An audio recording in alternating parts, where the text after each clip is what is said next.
everybody. Welcome back to the Lilicrow Tournament. I'm Lucy, and I'm joined here with Slip and Yumi, and we're going to be your casters here today. Say hi, Yumi. Hi, And you I'm want way to better introduce than yourself? you. Okay, what do you want me to say? Okay, off to a great start. So this is Yumi, everybody. Mm-hmm. We're here, and we are getting ready for the Rev and the BS matchup here today. I Okay. recognize quite a few different players on both of these teams, so I'm expecting that this match um, be pretty close. So it should be an exciting one. So Yeah, I played against both of these teams. One of them in a scrimmage, and I played against Bittersweet in this tournament actually. And yeah, both pretty talented teams to make it this far. So I'm excited to see. I kind of forgot who they play, so I cannot help you with that. well, I guess when we get into Bixen bands, we will figure that out. I will say this just to remind you guys, for those of you guys who maybe you guys haven't been able to keep up as avidly with the tournament, but this is the semifinal match. This is the second semifinals match. The other semifinal match ended not too long ago, actually. So this is the last, second and last semis match before we kick off with the best of five finals next weekend. Yes, the winner of this matchup will go against CCB, which is Cute Cats Bing Chilling. So very creative name. Honestly, I think we should give them the first place trophy based on the name itself. I think that's pretty deserving. I think it's pretty deserving. I'm excited. I'm excited for this matchup. It's been a while since I've casted though, so you'll have to. If I go quiet, I'm just letting you talk. I'm just letting you do your thing. You mean? Yeah, I was excited to cast, and then I got told I'll be casting with Lucy, so I was like, okay. Already, I'm gonna have Lolzy ban this guy. Okay. Anyways, it looks like Reverie will be hunting first, and it is Red Church, right? It's Moonlight. It's Moonlight. It is Moonlit. It is BS. BS actually picked Moonlit as well. So BS is picking map, and it does, like you said, it does look like Rev is going to be hunting first. So Embalmer for a first ban. That is very kind of risky. it is risky, but it is round one, and it is a map like Moonlit. So I'm assuming this the Rev Hunter may be prepping for something like Opera, something that's a little more chase heavy and less map pressure dependent. Mm-hmm. You don't normally have to. Most of the time that you ban Embalmer, it's when you're looking to win and it's on a bigger ish map. Which both, round one opera and a big map, you're gonna want to look to open yourself up for a win.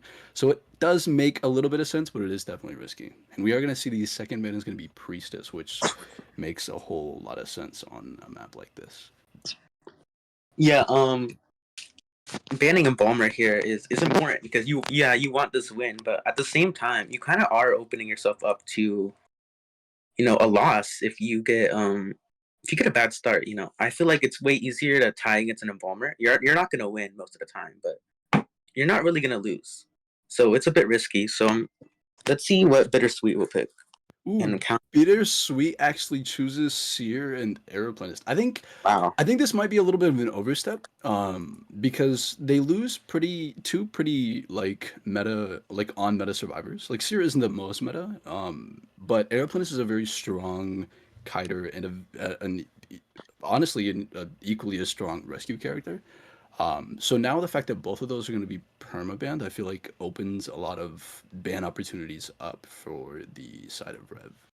I think the Embalmer ban kind of invited that in. So I think the Embalmer ban's inviting like, okay, one of us should win this round, and that's what Bittersweet is saying. And Reverie will ban Cheerleader next. Not really something you see if you're gonna play Opera. So I wonder who they're gonna play. Yeah, it might be another, maybe not opera, but maybe it's one of the older chase heavy characters. You have Night Watch on a map like this, you have Wax on a map like this, you have Clerk, you can play on a map like this. Something a little more chase heavy, things that are, really, really annoying for cheerleader. Maybe something like a Hermit as well. That could be a possibility. They are banning Psych here after a Merc lock from the side of Bittersweet.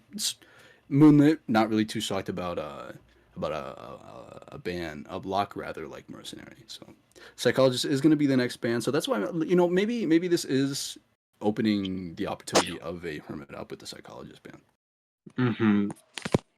Yeah. let's see what Bittersweet picks next. What would you recommend here? You If kind of I'm have a lot of bases bittersweet, covered. yeah, if I'm bittersweet, I'm kind of you have a lot of options here. You could go something like Anti. Anti has not been banned at all. Oh yeah. You can also go something just like Acrobat as well. Acrobat hasn't been banned. It's a really strong kiter, and if you're running if you're worried about the Opera, Acrobat's really strong, ridiculously strong on this map, and good against Opera. So you can guarantee yourself at least a 60-second kite. And if you're first chase, you'll definitely get blink out. So I don't think I think Acrobat or Anti is probably on the list for my top two picks, but Gardner is also an option. So Mech. Mechanic. Mech Wow. is not something we see very often. Yeah. I wonder who they're They expecting. Are they expecting a hermit? I think they are wanting to kind of keep the draw potential in this. I don't think they Mhm. want to risk that win or loss. They want to keep that draw potential in there just to be safe. And I think Mech is a pretty safe Yeah. way to do that. They run the risk of bot getting found though, because this isn't like a super cluttered map. So like something like Lakeside would be, Church maybe as well. Like it's gonna be a little difficult to find like hide your bot, but like not unreasonably difficult. So I'm excited to see what they do with the mech. We don't really see mech played a lot because she is kind of weak. By kind of I mean pretty weak. But I love mech. I'm like not a lot of people know this, but like anybody that knows me like assumes that I hate decoders, but mech I love mech. If mech ever came back in a meta, I would be Oh, spamming brother. mech playing it. I love mech. I really So don't like. excited for this now. I do like this mech pick because the hunter kind of made it clear that they don't want to tie, and mech is kind of bringing the tie back to the table. So let's see what Reverie is gonna pick. They're gonna pick Sculptor. Galatea. Wow. I I'm think partial to Galatea, so I'm really excited to see how this goes. I think this is a nice matchup for both sides. They both have their like pros and cons. You have the Seer to chase as Galatea, but at the same time, there's a mechanic on the other side of the field. So I will say it is a little risky though, because Seer it's like isn't as useful against somebody like Opera, not Opera rather, Galatea. And the other thing is things will largely they'll go wrong relatively fast. If this Galatea happens to find bot, there's going to be very, very easy presence for this Galatea, and mhm. with a hunter like Galatea, your win potential drops substantially the faster she gets full presence. So if this bot is found, it might spell trouble for BS. Insolence trump card is gonna be, I think, the build. Um, yeah, that's a pretty aggressive note attention.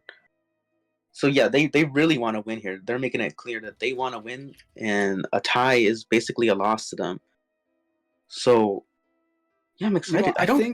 I think with a hunter like this, I'm assuming they don't have an opera, so they know they have to be aggressive round one Hmm. to kind of match the pace that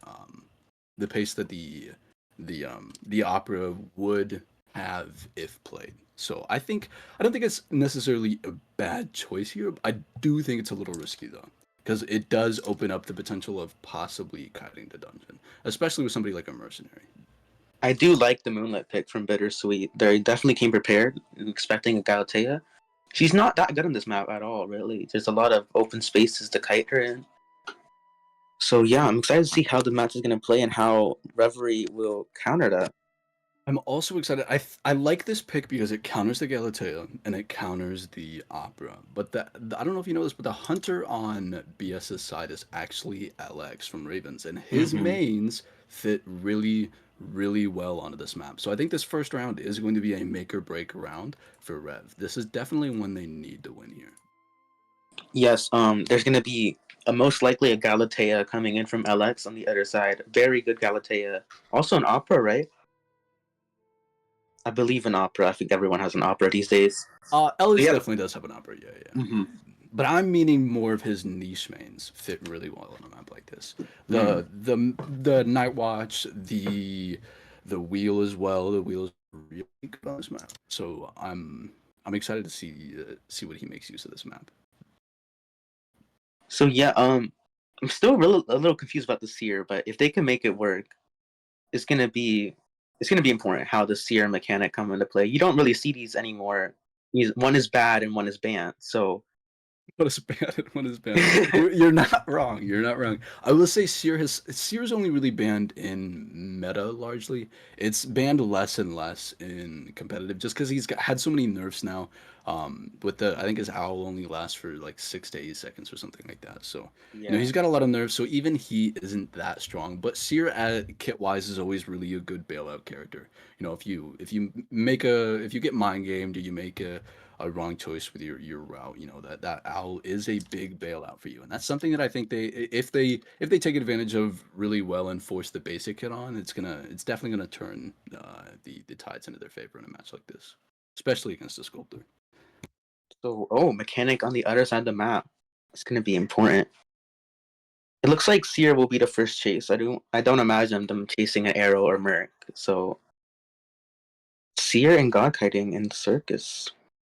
Yeah, I will say this is like a little bit unfortunate for the Yeah. side of BS, actually, in my opinion, because you kind of Oh. want the mech to be chased. You want her to drop bot and start kiting, and then start decoding with her bot once she's on chair, because she has the debuff that the more people are injured, the slower she decodes. And Seer's a really weak chase target for a hunter like Sculptor here. Alright, Blink Insolence trump card. Gonna go straight after the Seer. Seer's gonna wait up here. Gonna jump down any second now. We are going to see basement and two-story as well, so that is something that the Seer has to be careful with. He can't loop too hard in an area like this. Risking Mechanic basement against first a up. against the sculptor could mean hard lock draw, if not the opening that the sculptor is looking for a win. So Seer making their way to God hiding needs to be careful to dodge these statues. Gonna put down this pallet. And we're gonna see a nice graffiti. Amazing dodges so far. It's really the more statues you waste early game without giving up. Oh, Oh, amazing statue. Followed up with a hit. He dragged him out of the pallet. That was a really, yeah. really good statue, actually. And we are going to see the insolence pop. So, the Seer really, really needs to make use of this owl. Missing both those statues here. He needs to be careful. She's getting a little impatient. Missing three more statues. The Seer doing a really good job. Getting Blinks. Blink out. Owl is still up as well, but she is dying on bot's Cypher, unfortunately. So this So might very feed the good. Galatea the last little bit of presence she needs here. Very good job from Reverie's Hunter, already getting a down so early into the match She sees and mech bot. disrupting the mech cipher. Oh, she's And letting the mech go. She's letting the mech bot go. She's spiking mechanic here. Oh, missing the spike, unfortunately. I think she does need to go fish that bot out. It's a little too late now. yeah, Since you see she Merc might already be making coming it. Yeah, she might be in. making a big mistake here. She can't afford to give up the free rescue here. Oh, that does. Oh, gets one Oh, chip in, amazing but statue. enough. Baits the owl. Great job from Yeah. the sculptor. This is going to be full presence if the. Oh my god.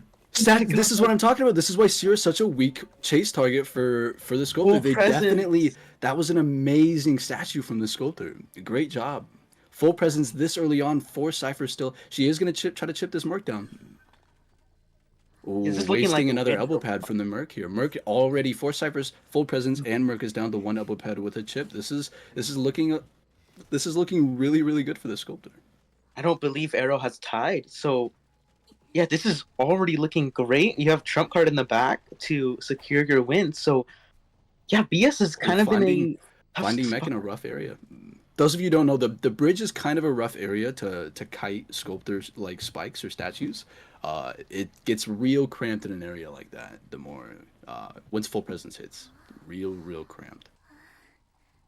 It looks like a mechanic will be chased. Mechanic kind of got off the cipher a little late than I would want it to. But yeah, mechanic's gonna start chasing.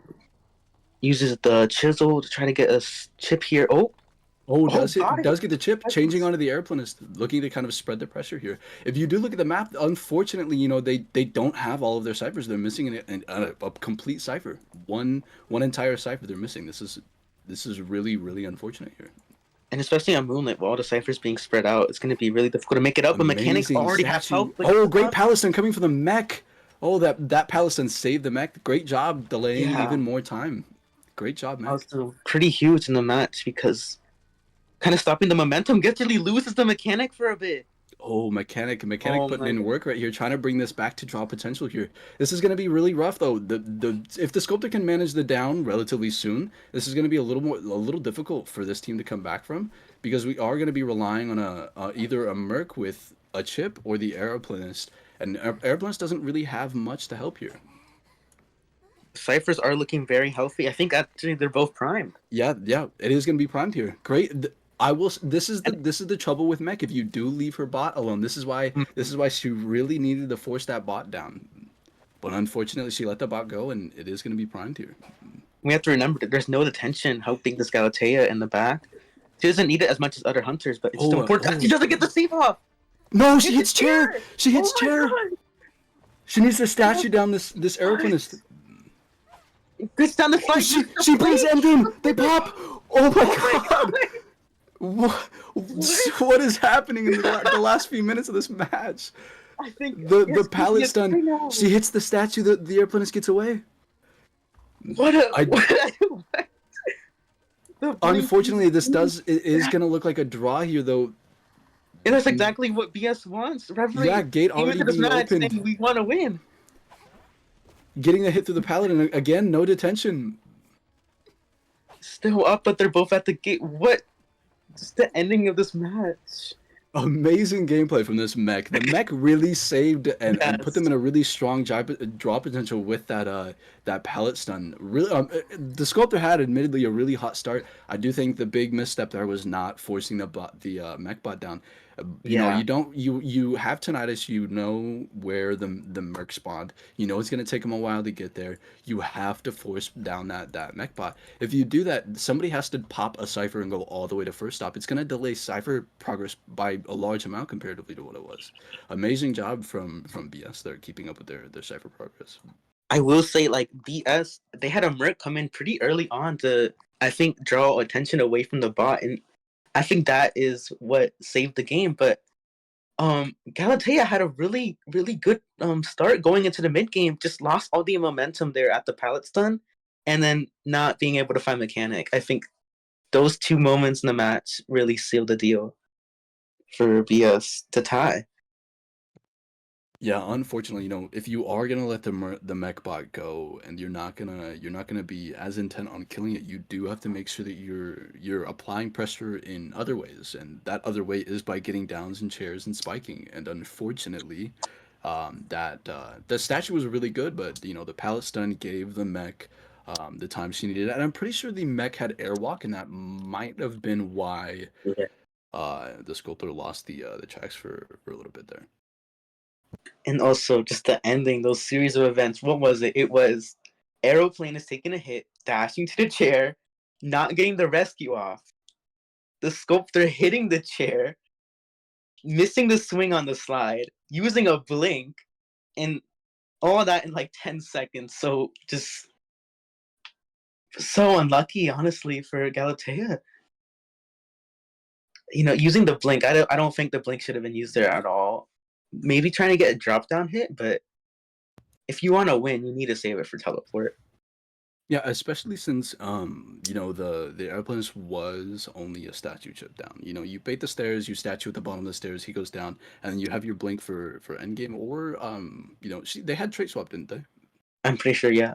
Yeah, you know, trait swap to detention to teleport. That's the only way you really open yourself up for anything more than a draw there. And now we see LX gonna be banning Priestess and Merc.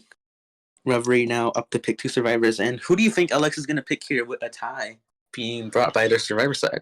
I mean, when you're with a hunter like Alex, you don't even have to hard lock yourself to a tie here. You know, them getting a draw gives Alex the freedom to play a hunter that's a little more aggressive, to maybe push for at minimum of 3 man.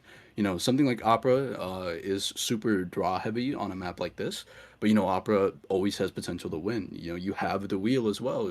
Alex plays a lot of wheel. It's a really consistent wheel, and you know, wheel is a little more risky, but wheel is heavily a win favorite hunter. So you either it's kind of like clown in that sense that you either win or you lose. Draws are going to be a little more difficult to get on a map like this. Um, but you know, I think I think BS survivors getting that draw there gives LX a lot more freedom on who he can play. Yeah, okay. So Lawyer Patient being selected from Reverie. Definitely expecting an opera singer. I think those are pretty nice opera singer picks. And yeah, so you really want to win here if you're LX because this is your map pick, and you denied the win from the other side with your survivors. Because that was our whole plan. The whole plan was for Reverie to win round one first half, and potentially draw out or win on BS's map pick. I think we And might be seeing a geisha or an office, opera here. Yeah, yeah, banning the officer and the merc here yeah. are both taking both of their like favorable rescue characters out. You know, Mhm. you still do have Wildling. Wildling is super favored on a map like this, but Wildling is not favored against his wheel. So picking Wildling is a little risky for the side of Rev here. So LX doing a great job on bans so far, banning the Merc, banning the FO, putting them in a really awkward position when it comes to rescues, and they're still not locking a rescue where they lock anti. Yeah. Rev with their third lock picking anti here. So I'm kind of. Does LX have a gamekeeper? I think the gamekeeper can really counter the gamekeeper, the Wilding pick, and also the Gravekeeper a bit. Yeah, we don't. They have yet to lock a rescuer just this yet. So they do have Gravekeeper, they have Journalist and Wildling, and those are your like three more traditional in quotes rescuers that they still have open. Mhm. So I'm excited to see what LX does. Does he continue on his rescuer ban, or does he swap to something a little more kind of friendly? Gravekeeper Oh, ban. there it is. Wow. He wants the Wildling. I will admit the Wildling is the weakest against all of LX's mains, both being Gamekeeper and Wildling, both being Gamekeeper and Wheel both. You know, you can't really safely pick Wildling against Hunter like LX. It's just not the right move. I think if I'm BS here, not BS. If I'm the Rev survivors here, I think Aeroplanist at this point is going to be Yeah. your strongest, safest rescue rather. I think they need to pick a character like Aeroplanist, something that can go in the air, kind of like a patient, can cover a lot of distance like Merc. Maybe it's not as strong as Merc, but you know you do with what you. Oh, Seer. picking Seer, they don't have a stable rescuer. I mean, patient possibly could be bringing the tide, but patient is also like patient isn't unchaseable. So Hmm. if they only bring one tide, and that does happen to be patient, if patient does get chased, that puts him in a very awkward position.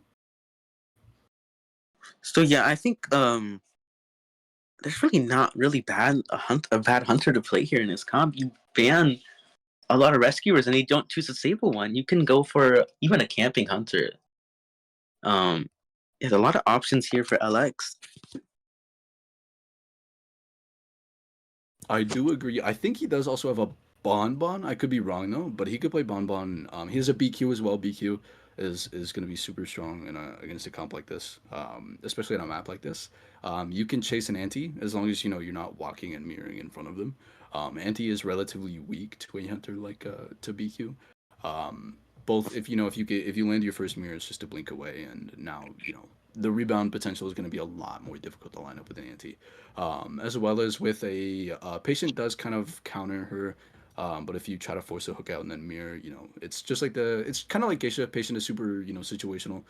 If you do Gamekeeper, we are going to see a Gamekeeper. See, now Patient is going to struggle heavily against a Gamekeeper. Heavily against a Gamekeeper.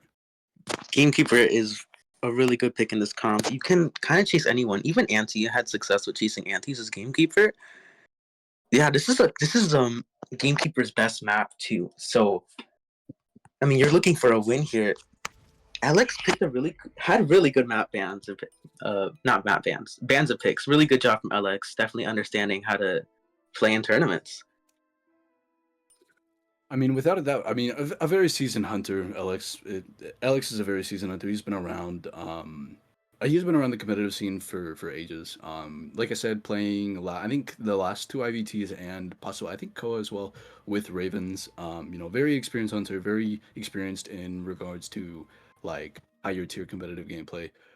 Very talented hunter. So needless to say, I mean, with when it comes down to picks and bans, you know, Rev are gonna have their hands full here, both with the fact that Alex is a very talented hunter, and with the fact that their team comp doesn't necessarily benefit them against this hunter. You know, and that's not to say that they're just destined to lose, because we have seen crazier things happen, and the patient is the third patient, so maybe we see some specialty tricks here that delays kites and downs, and maybe Rev will pull one out from BS here. And like I said, Gamekeeper is kind of a win potential hunter, but it only takes one or two missed hooks to flip the tables on them. So I'm excited to see what Rev does with this team comp against Alex here. One tide turner. So if you do end up chasing patient first, which is a good chase for a gamekeeper, since you can catch up quickly with your own hooks, they're not gonna have any tides to help the ciphers move on. Let's see There's where. no tides at all. Hey, Wait, honestly, patient. that's my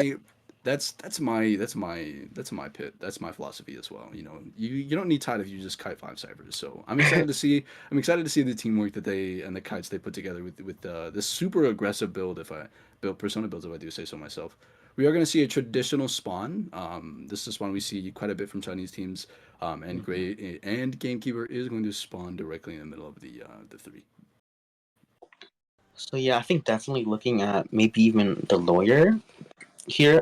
You can use a trap to block off the roller coaster. So we're probably gonna be seeing that soon. And yeah, I'm excited to see how who they're gonna chase because lawyer's not even guaranteed. I think you can chase anyone here. Yeah, I mean, you can the entire comp itself is pretty weak. Even Antiquarian's really weak against Gamekeepers. So I am I'm not sure, I think he's going to chase lawyer. Already walking that way. Excuse me. Yeah, he's already looking that way. You have no reason not to chase lawyer against Gamekeeper, especially first stop. You can, like you said, you can trap it off. You can also put a trap on second stop, and it will actually rip you off the coaster. I'm not sure if you know that, but yeah, even if you have the second stop off, it will rip you off as you pass by. So definitely something that that Alex can make use of. We are going to see a pause here, so Yeah. looks like one of the Rev survivors has a personal matter to take care of, and we will resume.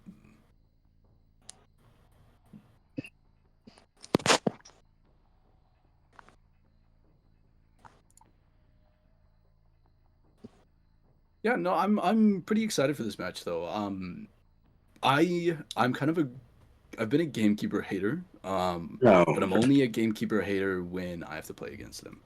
But I love watching gamekeeper gameplay from the third person.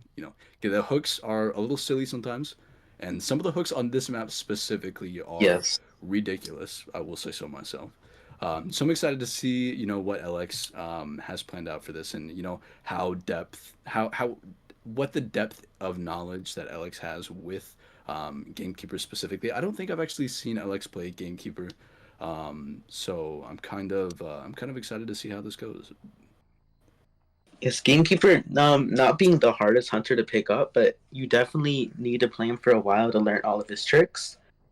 And so yeah, excited to see how many tricks this gamekeeper knows because a good trick can win you the match very quickly. It has happened to my team too. Like just knowing what the gamekeeper can and cannot do is crucial to playing him, especially in competitive. Yeah, especially like I said, especially in a map like this, there's a lot of cheesy hooks on Moonlit for for Gamekeeper. That's why it's his best map. A lot of hooks that you can hook from, on top of things that don't make a whole lot of sense. But this is IDV, so we're not meant to make sense here. We are going to see this pause is going to take just a little bit longer. We're not really sure when it's going to come back up, but we will update you guys as soon as we know. As for Gamekeeper moving into the meta, how do you feel about the buff? What do you think the possibility of his meta position prior to this upcoming buff, the nerf rather? I think the nerf will change absolutely nothing. I think he's still gonna be a reasonably good hunter to pick. We saw even in the Koa finals, he was picked round one over Opera Singer. So I don't think this nerf will change that much. I think it will help survivors a little bit, obviously, since it's a nerf. But as long as you don't change that hook, I think Gamekeeper is here to stay in the meta. But also at the same time, like I don't think you can change the hook without hurting Gamekeeper too much. I think his hook is really powerful and he needs it. Yeah, I don't think his position in the meta specifically will change. I think it's gonna drop his pit, like his pick status a little bit. I think he'll be picked a little bit less, and he'll definitely be prioritized above Opera a little bit less. But that's just because Gamekeeper right now is so not broken, but so fluid in regards to being able to Mhm. pick up and continue. Like pick up, you can pick up Gamekeeper and almost immediately find success. And he's that diverse of a hunter. So I don't think he's gonna really be affected too much by the banner pick. The nerf rather. Especially again in competitive when you have um, so much more ban potential versus something like rank. Yes. Also, I want to say it's very hard to counter comp a gamekeeper. I've. Oh, we're getting started We now. are gonna see the unpause here. We'll be Oh, doing that trap like I said. yeah, like I just mentioned here. Probably. This so again, I want to mention this will act if this trap is placed right, regardless of what the lawyer does on this coaster, even if the lawyer takes it and second stop is turned off, the lawyer will be ripped off of that coaster. So that is something that Rev needs to keep into account and be careful of here. Gonna be hiding here. It's gonna set up the roller coaster too, but yeah, actually not gonna be finding this lure straight away. Gonna get some Lawyer decoding doing progress, in, but a I think really they're gonna good be down. job of hiding here. Wait, no, yeah. A lot of ring around the rosy here from the lawyer. Great job hiding. Still Wow. has not been found. Oh Oh, no! hi. He just barely saw the pink Mm-hmm. shirt from behind the The tree. pink shirt. Yeah, it's very difficult to hide with a bright pink shirt like that, but the chase is getting started straight away. But the ciphers are already pretty good, already at 50%, but gets Oh the my hook from goodness! across This the is what I'm map. talking about. A hook Yes. like that. That Wow. hook was probably just barely within range. Yeah. Alex doing an amazing hook, a great reaction time. This is why against Gamekeeper, first stop is a really weak area to spawn. You kind of want to traditionally spawn your stronger kiters if you know it's going to be a Gamekeeper on first stop, just because one trap and all the first, essentially all the quote unquote kite potential from first stop is negated. So that's definitely a little bit of a rough spot to put the lawyer in. We are going to see all these traps being placed. That trap that he put in front of the window is actually going to trap the seer if the seer doesn't notice it, which I don't think he does. And it's really unfortunate because it was looking like such a Oh, good kite. Oh, this is going to wow. be a drop down hit. This is going to be Yes. a drop down hit. It Oh, an blinks like amazing blink! ow. This is what I'm talking. The snowball potential from early presence when it comes to gamekeeper. If you catch somebody in a bad position, it goes wrong really really fast here. And still, the lawyer still cannot take this coaster here. After half, so after this chair, lawyer's gonna be gone. And just it was looking so good for the survivors. The ciphers were what, like 50, 70, and you have an owl going at the god kiting. But that hook, so just Seer very good is up. gamekeeper. Seer is up, so lawyer can utilize this Seer out here if he gets the chance to. Mm-hmm. He needs to push out of this first stop area if they're planning on using amazing owl coming from the side of Rev here. Lawyer kind of running into the open. He needs to get behind an object. It is full presence though, so he does have the full presence and the unlimited hook. We are going to see Anti here to harass. The unfortunate part is you can just put a trap under you. I think Anti was not expecting him to go to that chair actually, so we So are going what to an see amazing Lawyer start expired here. for a gamekeeper. Now gonna be chasing this anti here on god kiting. And this match is really gonna come down to how long this anti can kite. If anti can kite for they need to kite a while. They are pretty behind. But uses a stick to Ooh, get rid of the trap and amazing fly job goes from the over. Anti. Amazing job from the Anti. A stick to break the trap, flywheel to dodge the hook. The Trying the red light Alex trick. is a little lost here. Yeah, no, not trying to red Oh, light trick. the Trying. Anti Oh, catches the Anti in the open, but the Anti and Alex both making big missteps here. Dodging the mhm. initial first hook, not being able to dodge that one. Oh, That's misses that's the a swing. that's a big mistake. That okay? So those of you who don't know that stick is actually completely like impossible to hit. By the way, that it slows you down too much. It is impossible to stick in time. Anti getting it off, but you can still hook while in this state. So we are going to see Anti going Now down we'll here. be going down. So really rough position for the survivors here. The ciphers both getting started, but someone has to save. And when the gamekeeper only needs a 3K to win this round, it doesn't look like Reverie is going to be able to tie. And actually, it's gamekeeper fighting for a 4K instead of a 3K. Going to be chasing Seer off this cipher, and I think Seer is going to take a hit. Yeah, I thought that would hit too. predicts the flywheel. Is actually gonna go for a stuff. Ooh, Patroller. dropping patroller actually. Oh So my god. this patroller is really smart because it's actually gonna buy it's gonna buy Alex enough time for Hook to come back up. So now he can safely stuff this seer, and there is not anything that he can do about it. Oh, Yep, dodging very the hit good here, job. getting the stuff. See this now. You know this is like you said. It is going to be four man territory here. They did have the chance to draw here because we are going to see the patient cipher about to pop here. So if Seer had gotten that cipher, possibly they could have drawn here. But now with the Seer getting stuffed, all of that draw potential has dissipated here for the survivors of Rev. And so now the play here is that Seer needs to get up and pop that cipher, and Patient needs to kite for quite a bit of time for all that to happen. But Seer actually has fast healing with the flywheel. They're already at 60%, but let's see how this Patient's going to be able to kite in this area. Not the best area for killing Gamekeeper, but not terrible either. I will. Oh, patient committing around a corner, not Yeah. really looking. Oh, going back to Seer. Actually going to Actually, go I right will back to. say the good part for Rev here is the one man potential is going to be pretty high because LX did switch to Patroller and now does not have they don't have to worry about TP. So now Patient can just immediately get back on the cipher. Seer's gonna hide and rotate. And they're gonna get a lot of free cipher progress here from LX just not having teleport. Ooh, missing the hook unfortunately. So yeah, I think actually this just secures the one man. I don't see how Alex can down this year and make it to the other Poss side of the map in time. Possibly. The Cypher is only at 40, and the Seer doesn't have an Owl, and Flywheel is on cooldown as well as no self heal. So it is going to be a little Oh, dangerous here. If Seer does get downed too fast, it is a oh. little scary. But Seer doing an amazing job hiding. He does get found here. Cypher is at 60% though, so they are going to be able to pop. I expect Alex to down the Seer and actually chair him now that we know. Mm-hmm. Oh, does And I hit that. Flywheel was feel not on cooldown. Amazing job. I think they might be able to prime this in time, actually. 75%. It's gonna be really close. There needs to be a huge hook dodge here from Seer. Oh, Maybe an owl or even Seer any. doesn't have enough time. No, They are. he's Alex is going to 7%. pick up here, so they are going to have to pop and hope for the one man here. Very unfortunate. Just seconds away from getting the two people with a pop. But Alex is actually just gonna put down, not wasting any Amazing, time. He's gonna go for amazing. this 4K. Yeah, great job from Alex recognizing the fact that Seer now does not have self heal. They should have waited a little bit longer before popping.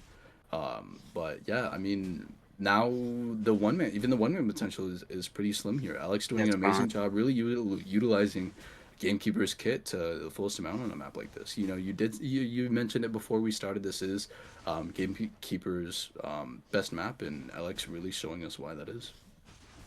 Already finding Patient here. Patient's gonna have to use. Oh, but using Oh, Patroller messes up the hook. messes up the hook. Unfortunately, Patroller is out and detention is up, so we are gonna. This is basically guaranteeing the down and guaranteeing Alex's four man here.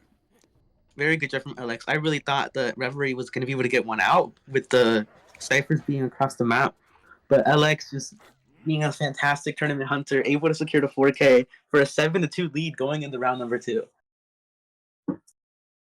Just incredible gamekeeper. Amazing. That just shows the strength of Gamekeeper right now. Mm-hmm. Especially on a map like this, Chinatown as well. These more open maps make it really, really difficult for you to kite these hooks out. So, you know, Alex just really showing how dominant Gamekeeper can be on a map like that. So yeah, now Reverie with the map pick, I believe, and they have a pretty big lead to match. 5-point lead can only be made up with a 4K. So I'm interested to see how aggressive maybe Reverie's gonna play this round number 2 because they cannot afford to lose, and also you don't really want to tie this round since it is your map pick. You'll be giving, I believe, the map pick to BS for not round number 3, and if you tie, they just have to not lose by a couple points. So let's Yeah, see what BS will ban for the map. this round two is a must win for Rev. They can draw it out, but at this point, BS, that's all BS needs. BS is Mm-hmm. leading in points at this point, so all they need at this point is to just draw these next two games out, and BS will win. But you know, from the looks of how BS was playing in round one, I definitely don't think they're going to be looking to sit back and just accept draws. They definitely look like a very aggressive point getting team. So I'm excited to see how this round two shapes up and what Rev's plans are in round two. If I was Rev, you know, I'm kind of taking a step back, looking at LX's mains, understanding that you know you need to put your survivors in the best possible position that you can to do as good as they can against LX. So finding a map that they're comfortable on, that isn't good for all of Alex's mains and doesn't give him as much flexibility. And really just putting your survivors in a position that they can get at minimum a draw, and you know that opens up your hunter's opportunity and flexibility to go for more. And I was thinking Sacred Heart would be a pretty good pick for Reverie, and so I was expecting a Sacred Heart ban for BS's side, but BS actually bans Chinatown, and I so think that opens BS I a think lot of. BS is going to be pretty welcoming to a map like that because they know how strong LX was, and they also had a very dominant showing against Rev's Hunters. So I think yeah, I was gonna say for Rev to pick Hospital would be very risky and putting their Hunter at a very disadvantageous spot here. But they are gonna pick Ever Sleeping on the side of Rev here. So yeah, Rav's gonna pick Oversleeping. Let's see who's gonna go first. Honestly, I think yeah, I was expecting BS's Hunter to go first. We saw Alex already on a roll, so keep that momentum going. And yeah, now it's gonna be a really tough task for Reverie survivors to fend off Alex's Hunter on Ever Sleeping. Ever Sleeping, very good map for many hunters. Yeah, a very diverse map when it comes to hunters that are one able to be played and able to be played very well on a map like this. It's a very even playing field when it comes to hunters and survivors. So it's a map that's good for a lot of hunters, but it's very even in regards to the survivors also being able to utilize the map very well. So this is I think you know in my opinion this is one of the rare maps in IDV currently that are at a very even playing field in regards Mm-hmm. to both factions. So I'm excited to see what Rev has planned for this because this is another really good map for Alex's mains here. And I'm also you know if you're Rev, are you banning the gamekeeper or are you taking the risk in banning the opera? What do you think? What do you think? Oh, that's tough. Honestly, I think you might have to ban the Gamekeeper. I think Gamekeeper is just a little bit better on this map. And like I said earlier, I do not know how to counter comp a Gamekeeper, but I definitely know that there are definitely a lot of counter comps for Opera Singer. So me personally, I would ban Gamekeeper here, but I can understand both sides. I agree here. The I would it's tough. It's tough because I know Alex's opera is also very good. So Mm. it is gonna be a very tough one. A very tough one. Because Ever Sleeping, like I said, is good for Wheel. It's good for Gamekeeper, Opera. And you know, I think honestly the weakest this map is the weakest for his draw hunter, ironically enough. So I'm excited to see what Rev has planned up and who they plan on banning. But yeah, I'm excited to see this next round. If this next round is as exciting as the last one was, I will not be Mm-hmm. disappointed. We see a sub from the survivor side of BS's side, but no subs from Reverie. BS now will be banning two survivors, and who do you think will be the first two bans here? Oof, if I'm Rev, I'm banning characters that are like I'm banning characters that are draw heavy. like Embalmer, Mech. I'm getting rid of these characters that have win potential, that have heavy draw locking potential. You know, depending on the hunter you play, you Priestess is almost a must on a map like this. So Mm-hmm. we are going to see a Priestess. Priestess Dancer ban here. So Yeah, Reverie now gonna be banning their hunter. I'm really excited to see. You can make the argument for both hunters being banned here. But even if you ban Gamekeeper and Countercomp Opera or the other way around, Alex has a wheel. Alex has so many hunters, a geisha, a wheel. I think a wax artist, right? he Just so does indeed. Yeah, he does indeed. so many hunters to counter comp here. So it's really difficult for referee to make a decision. Honestly, I still think Opera Singer should be let out and maybe have an embalmer to try to get the tie out. Because that's what Yeah, you need. Your team needs a tie here, and you need to put your hunter in a position to win because you just need round wins here. agreed, agreed. You have to put yourself in a position that you have as much draw potential as you can. If you're Rev, you can't really afford to overextend against under like LX. You have to secure your draw, Mm-hmm. and hope that your hunter opens up the opportunity for the win. We are going to see the opera band from the side of Rev Wow. here. I don't think that was the right choice here, if I'm Yeah. completely honest with you, strictly because he banned Dancer, and Dancer isn't somebody that Opera is going to ban here. So I'm assuming Mm-hmm. he's probably going Wheel here, is what I presume. Wheel would make a lot of sense here. Wax is also potential, I suppose, but I definitely don't think Opera was LX's initial plan here. With Lawyer and Patient out, it really opens up the wax artist because those are two distance makers. So I think a wax artist is really viable here. And yeah, I don't agree with the opera ban either. I think you have to take your chances with the opera. I know it's crazy, but opera is way more tieable in my opinion than gamekeeper. But Ento and Anti being selected, definitely trying to counter that gamekeeper. I believe maybe even the wheel. I think wheel actually. There's some play. Entomologist is pretty good against the wheel. You're really good at dodging traps. And we're gonna see a Merc ban coming from LX, so they might start doing that, banning all rescuers. I think that really paid off for LX last It match. did, and we are gonna see Rev learning a lesson now, banning, locking the Gravekeeper the moment that Yes. Merc, and then so it is smart though. Gravekeeper is really good against both Wheel and Gamekeeper here, and Wax Artist as well. There's virtually no way to cut Gravekeeper off for any of the three mains that they're likely to play here. So we are going to see Acrobat is going to be LX's last ban, followed by a Barmaid Lock from the side of Rev. I do think that this is a relatively strong comp here, with the Mhm. exception of Ento maybe being the exception.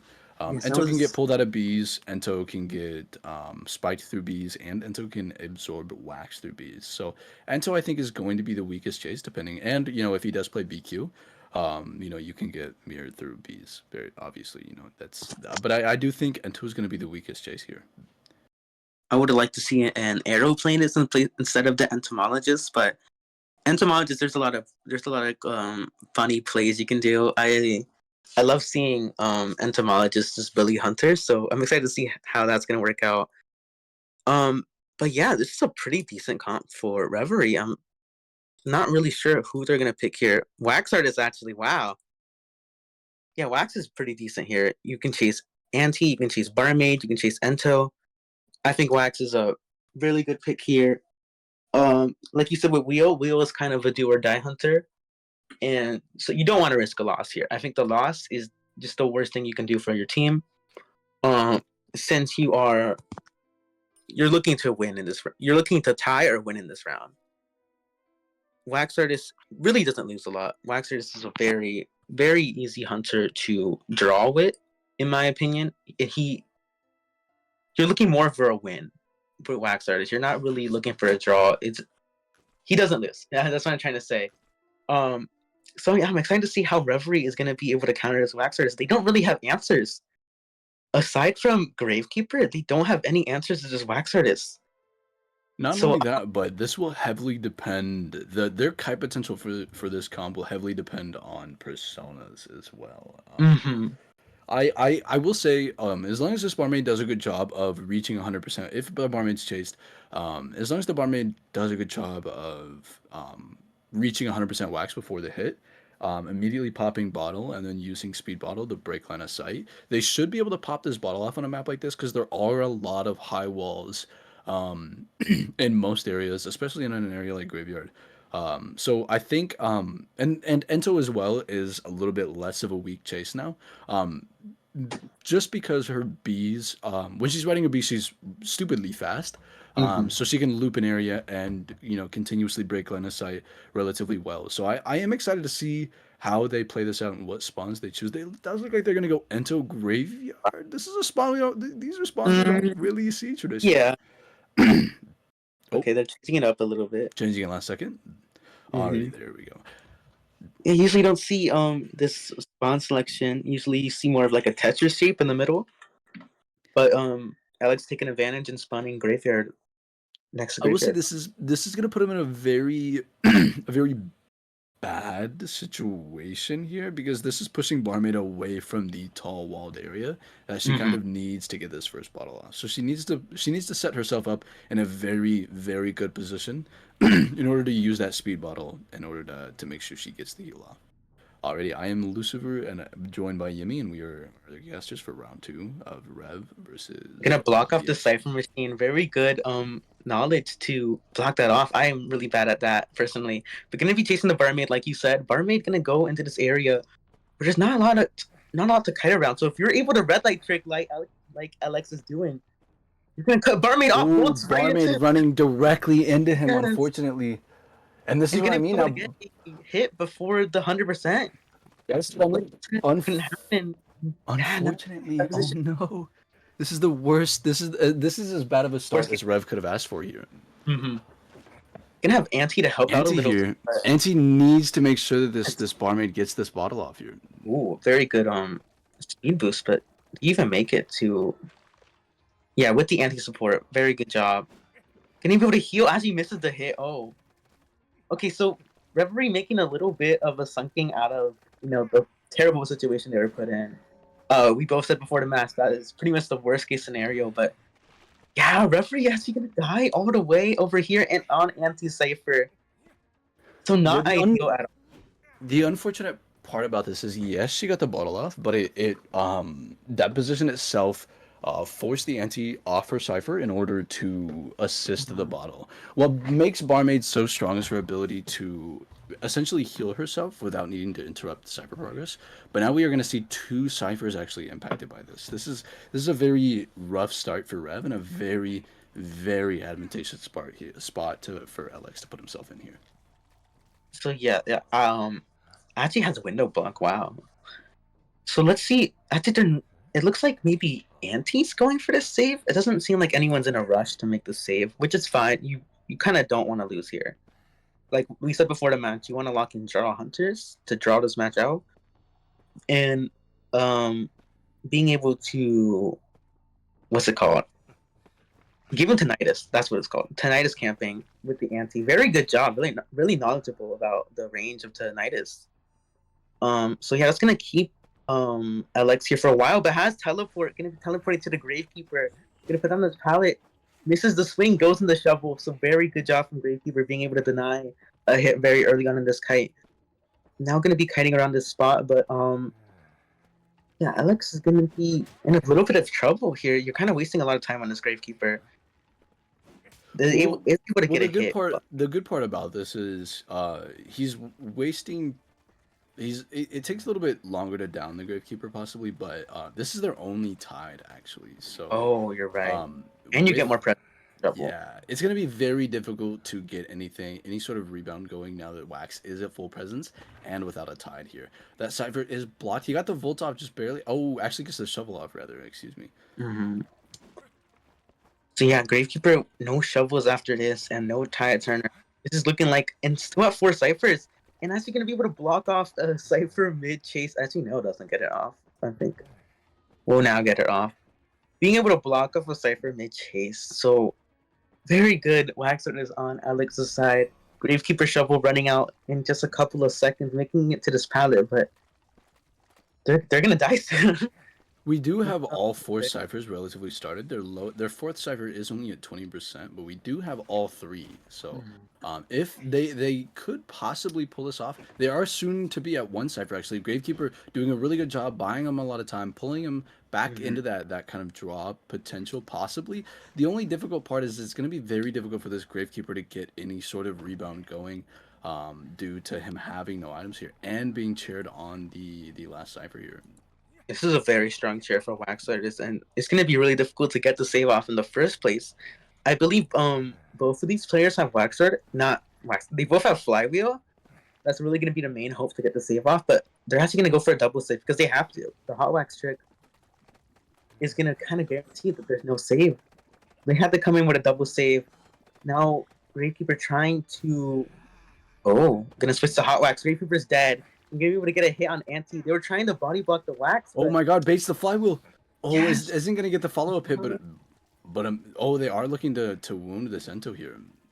You Great can't. job. You know, this is the difference between traditional, you know, normal, you know, like regular, like general public hunters and hunters of like higher competitive levels. You know, the Alex understands that he is holding a very dominant lead. They do get the heal off here, which is really good for them. And he does make corners. Corners is going to be a little more difficult to chase his wax, but Alex understands that he's holding a lead here.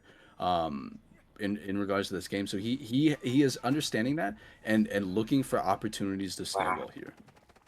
Anti's gonna hit Alex twice with a wax, but whenever you stun the waxers, you get wax on you. So Alex just knowing I can just switch to hot wax, get the down early on, and they're in a really tough position. Maybe they can possibly get that cipher done in time, but if Alex does decide to walk over there and just throw a bunch of wax, that cipher is going to be blocked. So let's see what Alex does. The difficult part about this is that even if they get that cipher primed, you can't really wounded rescue with no items against the wax. The stuff potential is super high against, especially somebody that knows how to do the instant swap, and he is going to see the grave possibly. Oh no! Oh, barely missing the Gravekeeper here. The Gravekeeper is running around too much, and I think is giving trail potential to LX. But again, not. Yeah, Gravekeeper making a run for it, but yeah, I think Gravekeeper should have went the other way. They need to delay the pop, in my opinion. They need to save immediately, and Air shock, just not able to do anything.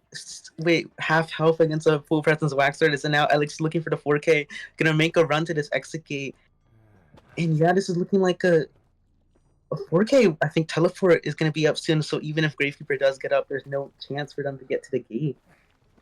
It's just very good job. The good part is Ento is in a really good spot to kite wax as Ento. Like I said, she's very fast. She can change. He's line of sight. Oh no! The Alex blocking the escape route.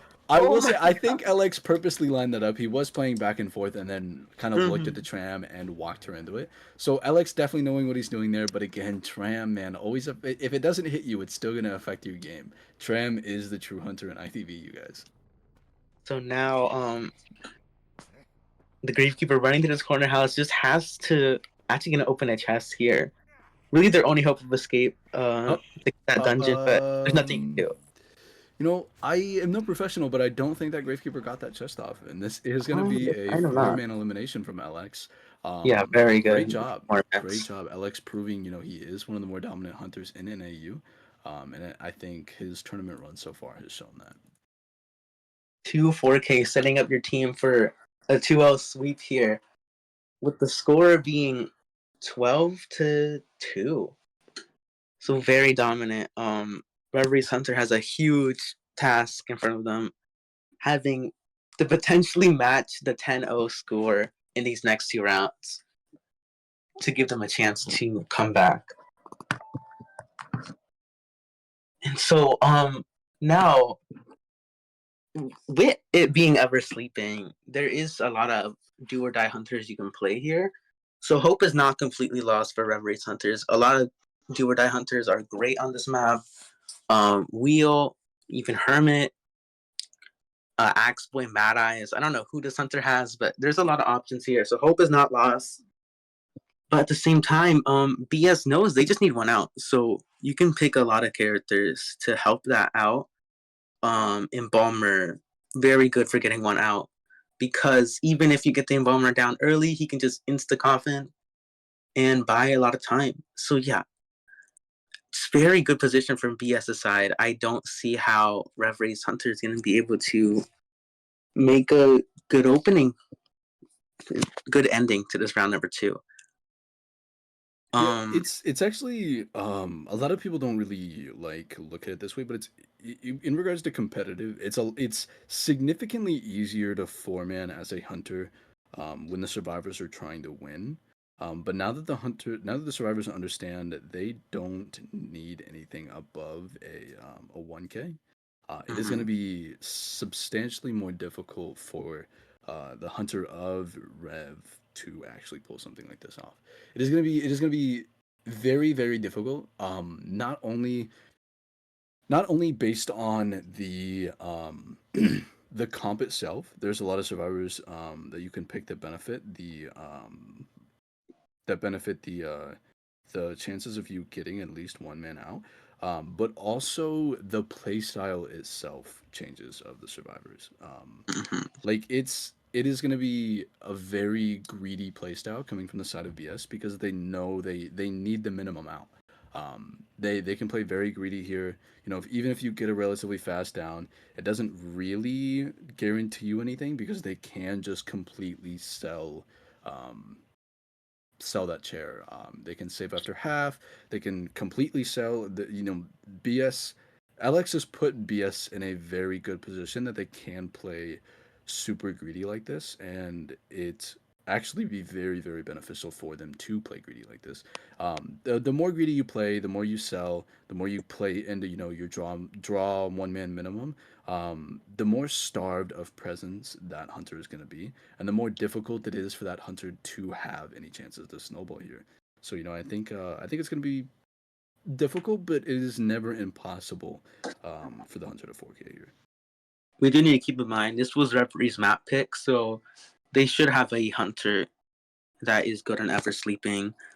Um, yeah, like there is a lot of moments where I look at a match and if the hunter doesn't need the 4K, they 4K, and that sounds like paradoxical. What's it called? I don't know. Paradoxical, but because the survivors know they just need one out, it is 10 times harder to get 4K. There's a lot of I can name. I believe it was I cannot name it off the top of my head, but what was it? It was Koa 6. It was Omni versus I don't know who, but Nico's sculptor on Chinatown was in a position to win, but because they needed to win, they could not win.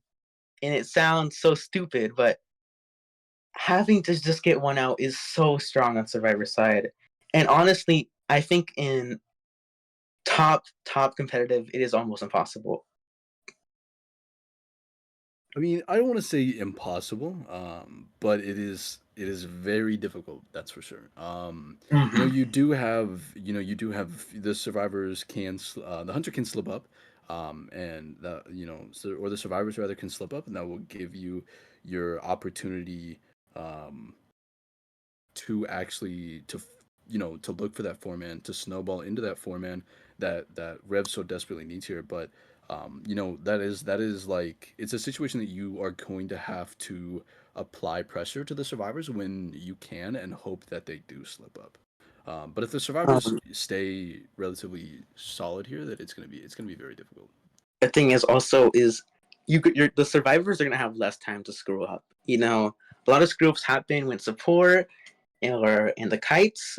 But if rescues kite support, but if you are looking to play passively, you knock out both of those. You knock out rescues and you knock out support. Those are two areas that hunters can get presence and take advantage of survivor mistakes. But if you're just looking for one out, you're going to prioritize the coding. And so you're going to have less times to make mistakes, and you're just going to be more solid to get one out. But it looks like Embalmer and Barmaid will be. No, no, no.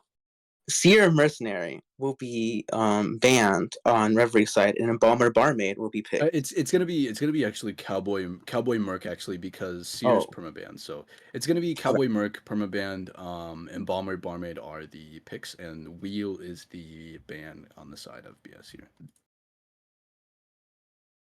That is Mhm. smart from BS banning the wheel. I know a lot of people would look at this and go, "Oh, well, wheel's not that good. Why are we banning it?" But wheel has win potential. In a situation where BS, in a situation that BS is in right now, they need to. It's smarter for them to ban the win potential hunters and take the draw heavy hunters. Because again, you're only needing a draw. You're only needing a one man. So the more you take, the more win potential you take away from the side of Rev in regards to their win potential mains is going to be beneficial. You do let the Galatea out, and Galatea also has win potential, but just a lot less than Wheel. Galatea is also not the best on this map, and they are kind of countering with the Embalmer pick. No, wait, not the Embalmer pick. It was, you said Cowboy and Cowboy I and cannot. Merker Band. Cowboy and Merker Band.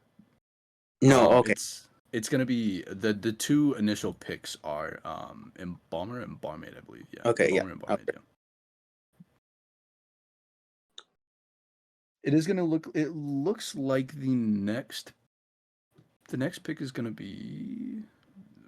I'm getting lost in the. Yeah, me too. I'm getting there's so much conversating going on. I don't know where the picks and bands and stuff are. It looks like it's Merc. Merc's already banned. Okay. Yeah, there's some confusion in the band's pick chat. Um, I want whatever they're on because apparently it's a good time. I don't know what is going on. All right, everybody's banned. We're playing. Everybody's going Lucky Guy, Barmaid, Lucky Guy, Lucky Embalmer, guy, Barmaid, and Lord. all right. What's going on now? Chord ban. Chord is gonna be the next ban. Okay, Lord, I was getting lost in the conversation. Yes. Lord have mercy. I can only yap so long before I genuinely stop understanding what's going on. It's a chord band, so kind of leaning into the Sculptor pick again.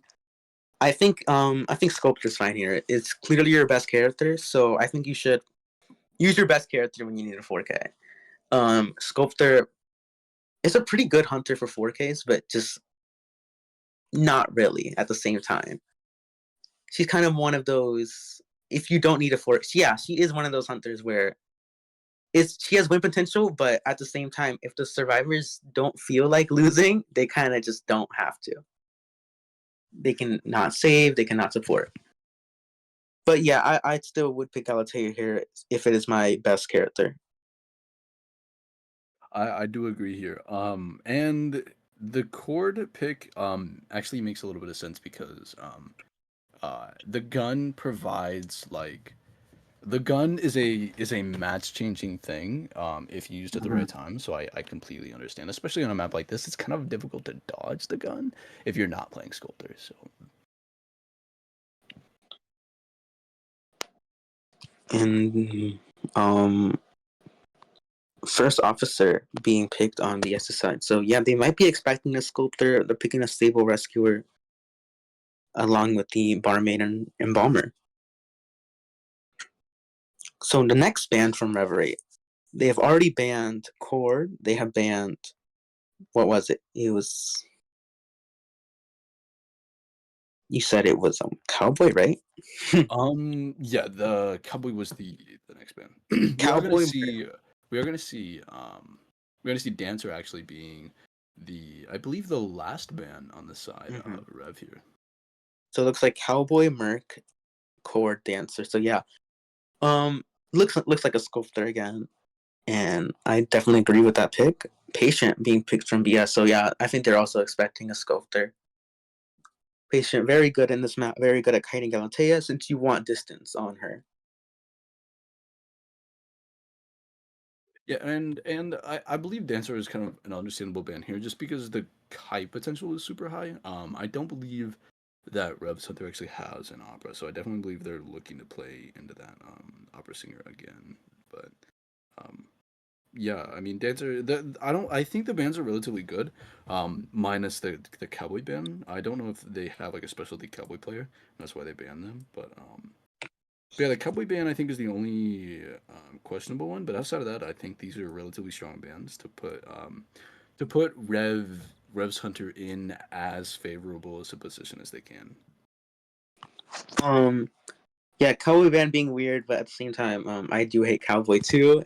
So I kind of understand it. Also on this map, Cowboy's pretty good. I think if you die like in the open, Cowboy's not taking a hit in the open, especially even if you're Galatea, especially for Galatea. Cowboy's is not taking a hit in the open, so there's a lot of play you can do around that. So I think Cowboy pick is a little understandable, but we definitely would have liked to see someone more meta. And let's see who Reverie is going to pick. We're expecting a Sculptor here. And yeah, I don't really imagine anyone else. You have Sculptor being picked once again. Very, very, this is what we expected. The bands look like this, and yeah, you need a 4K. You should play your best character. I will say, depending on what actually happens here, Gala does have a lot of win potential. So, if there is a hunter that is going to be able to 4K, Gala does have a lot of potential to do such a thing.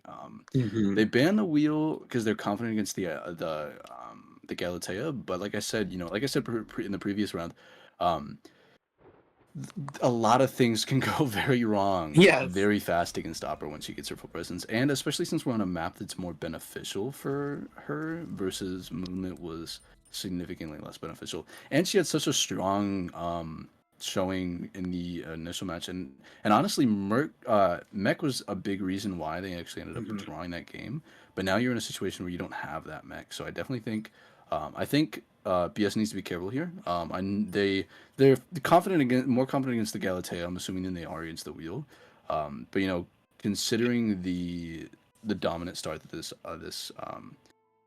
this Galatea had in the first match, I'm excited to see what they do on a map that's more beneficial for this hunter. Yes, last and round one first half, their statues were very good. They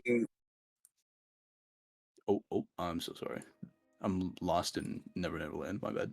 I'm Mhm. just yapping. Excuse me. I wasn't paying attention. um their statues were very good, and their start was very good. Their statues very good. So and yeah, it's a bit of a better map for Galatea. Still not the best, but it's way better than Moonlit. Moonlit is a huge map and a lot of open space. This map is a little more not close, smaller. So you're gonna have the advantage there. It is, and the alleyways make transitioning. If you catch somebody mid transition with the spike, it is going to spell disaster because it is such a tight Mm-hmm. area. It's very, very difficult to dodge these statues. So yeah, let's see how they can do. And um, they need a 4K going to get to round number 3. But still, yeah, even if you get 4K here, if you're BS, um, you still have the lead going into round number 3, so you shouldn't be worried, and you have the map pick. But Reverie, they need to take it one match at a time. They need to focus on 4King this match to get to round number 3, and yeah, getting ready for everyone to ready up. Yeah, really excited to see this match because this is a really good comp against Galatea, Mm-hmm. especially early games. So I think it's going to be a relatively even match. But I do think just the position itself of Galatea needing the 4-man is going to put them and it puts them in a headspace that they need to take risks, and survivors, they need to be ready to to they need to be ready to play around those Risks those taken. risks. Yeah, sorry. Yeah, they need to be ready to they need to be prepped to handle those risks because Yeah. especially with a hunter like Galatea, she's heavily dependent on hunters like survivors rather misstepping and overstepping to give that early presence. So as long as the survivors play smart, they don't feed presence, they don't take free hits. This should be a relatively strong draw for the survivor side. Yeah, it's still looking tough for this Galatea because, like I said earlier, survivors they can choose not to take the risk. The hunter's gonna have to take a risk, but survivors they don't have to. They can play it safe, and they should be in a position to get one out.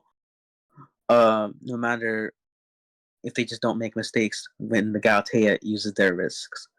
Also, just having a bomber on the team is so difficult for any hunter when they need a 4K. So I really like the picks made by BS's side. Um, Officer and Bomber, Barmaid, and Patient all very solid against the Galatea.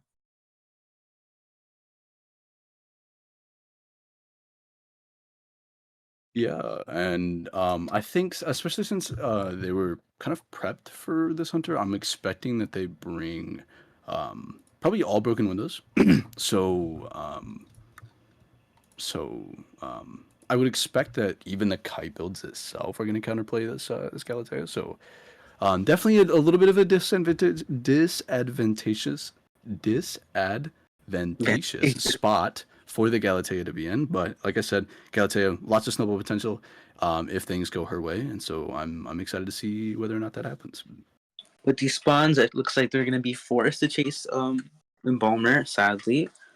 Not what you want when you need a 4K, but at the same time, this comp and map picks, this this comp and the spawn picks are really difficult to chase anyone else.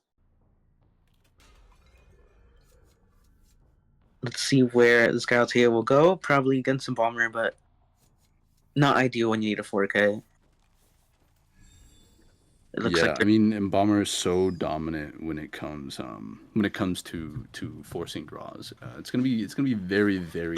Oh my God, she got hit by Tram. That jump scared me. I'm not gonna lie. That I physically jumped to that. That scared me. Anyways, Jesus Christ, that terrified me. Really unfortunate. How did they see that?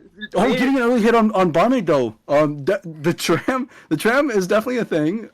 But the early hit on Barmaid could spell disaster if they are able to get this down in time. I would be very shocked if they did. Barmaid does still have their bottle here. Oh my God! It's the down. Right before the bottle's prepped, and she used speed bottle. Barmaid actually has no kite potential now, and ciphers have barely been touched. There's only one cipher above 50%. Props to this hunter. After getting hit by the tram, still staying in that mindset, not being deterred whatsoever, being able to see Barmaid hiding and getting early down in the middle of the map. The issue is they know what alley that the FO has to come down, and they can see the other two ciphers moving. So it's actually very it's going to be a very tough one for the first officer. Oh my God! Yes! Oh my God! It's going to be a double down. He does get it before half. That very good job from. Oh, she's going after the wrong person. She's going after the wrong person. This could be. She's going after the wrong person. Oh no! She can't see the barmaid though. She can't see the barmaid. That's the good thing. The aura did just wear off. She is going to be able to see where she is. Full presence, 3 statues up, soon to be 4. Amazing. Like I said, it was risky banning the wheel and not taking the Galatea here because of the strong start that she had. And this barmaid is going to be dying to statues here. Jeez, what a dominant start for this Galatea. Let's see if they can keep it up this time, unlike last round. I think it's going to be very difficult for them to come back from this, though. Like, they can still possibly get the one man, but the draw potential, I think, is virtually gone due to the fact that they don't even have their third cipher started. Gonna go for this double chair here, which might give Patient enough time to get the save off. I think they might just bring him closer to the chair and drop them. Bring them close. This is gonna be rough. They should actually just stuff this. They should just slug this first officer, and look to start their next chase pretty soon. They need to teleport to a cipher, I think, and apply pressure. Using a full presentation. I actually like this play better. They're gonna be finding the patient and forcing FO essentially to use their self heal. Nobody's gonna be anywhere near them to pick them up. Oh my! It's 2 statue hits with the full presence. Oh my God! A third session of statues. Patient goes down. God. Oh my God! This Galatea with amazing statue placements. Oh my goodness! Oh, what a performance! And this is it, man. I don't see how BS comes back from this. This is why I find Galatea. This is why I find Galatea gameplay so entertaining. These statue placements are amazing here. And now, I mean, you have four statues, two Finds each. It's Embalmer going to be early on. very difficult for Embalmer to get this rescue off. Finds Embalmer early on, and this might be a stuff once again. At least an after half rescue is what I'm expecting here. Yes. Oh, does get one statue off. Oh, this the second one. Oh, fire! It's gonna be a staff. Oh my god! What a performance, Reverie! Reverie is after bringing the life Like I back said, to your team. Oh my goodness! big misstep here for not banning the Galatea here. This is why I said you should play your best hunter when you need the 4K. And I don't think Officer gets I that don't think same FO makes that in time. FO doesn't make that in time. And Bomber used Coffin, so now they just start their slug. So for sure 4K. Oh, it's gonna Beautiful be performance from. it's gonna be an immediate down now. I Yimmy, neither one of their ciphers are above 50. just bring him in the middle of the map, drop them. I don't You know where see I don't see a situation that they actually are able to form in to get a one man out here. Yeah, I know. It's definitely highly unlikely. And yeah, Galatea is a great pick for these do or die situations.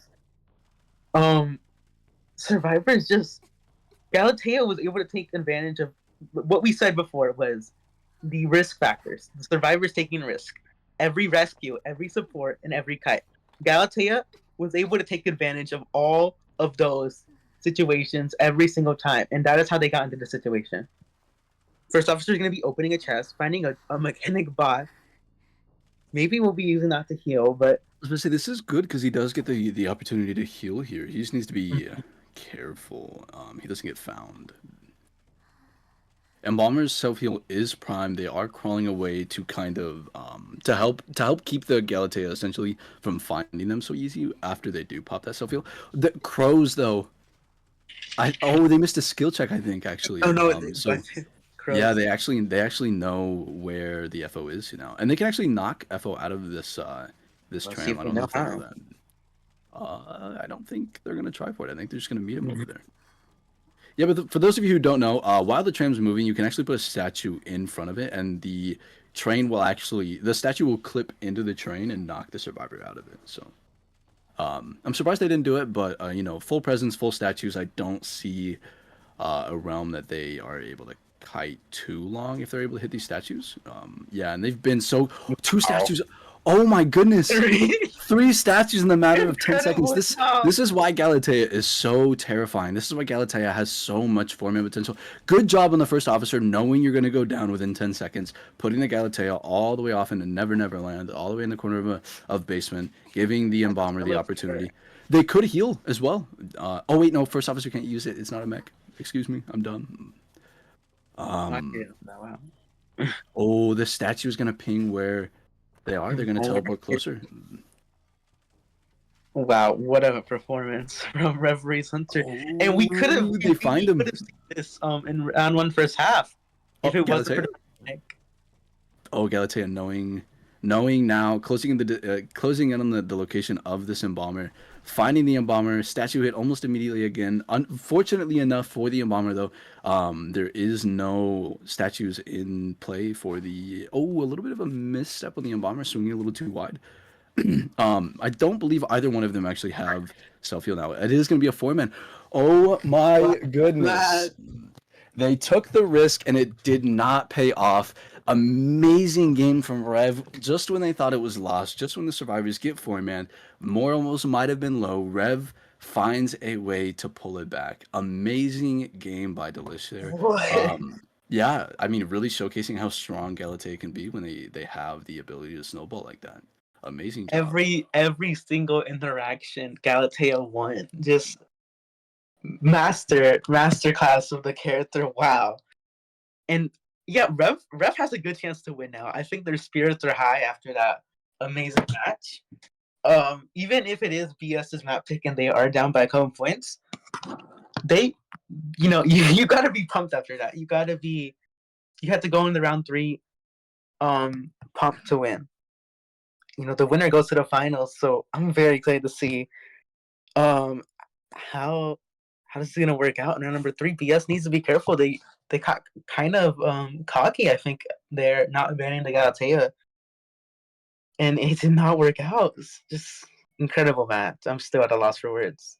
Yeah, I also think I think another thing that we need to kind of that's really important to mention here is that that Rev has yet to get at least a one person escape. Excuse me. On their Survivor. Yeah. Rev has yet to get a one person escape on the survivor side, and it is imperative that they get this one man escape in order to win. Because if LX does four man, even if their hunter four mans on this side of Rev, it does mean, however, that BS is gonna win just based on the fact that they are ahead in points, technically leading into round 3 here. So actually, they don't need one escape. They need a tie at least. Yeah. They needed a tie Alex's hunter. At the very least, you want to get more, obviously, because if you tie, it forces your hunter to 4K once again, which you never want. Especially with that wheel, with not the wheel, the Galatea definitely being gone. It's gonna be very tough. So, very tough task for refereeing survivors. But after that match, I think they definitely believe they can do it. I mean, yeah. I get like you mentioned, the unfortunate part is that the Galatea and Wheel, which I'm assuming, excuse me, pardon me. The rough part for Rev here is both times that they did really well against BS's survivors was with Galatea. But now going into round 3, you have to assume that that BS is going to ban the Galatea as well as the Wheel, so it's going to put them in a very difficult spot if they don't have the main depth that LX might have. Yeah. I don't believe there's any map bans for this round, for round number 3. So it's gonna, and since it's BS's map pick, it's still gonna be very tough for referee. There looks like there's gonna be some subs in. BS Survivor sub, and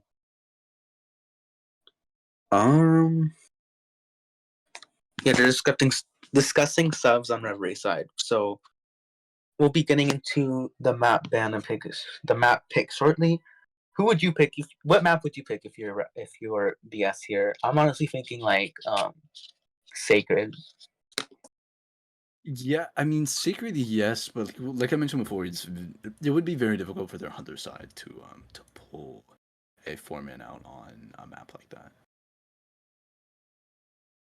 But Alex, if you pick Sacred, Alex just needs a tie or at the very minimum not get 4 escape. And since it's Sacred, your survivor side's gonna have a huge advantage. But I think pretty much any map can work. Alex is a very diverse hunter pool.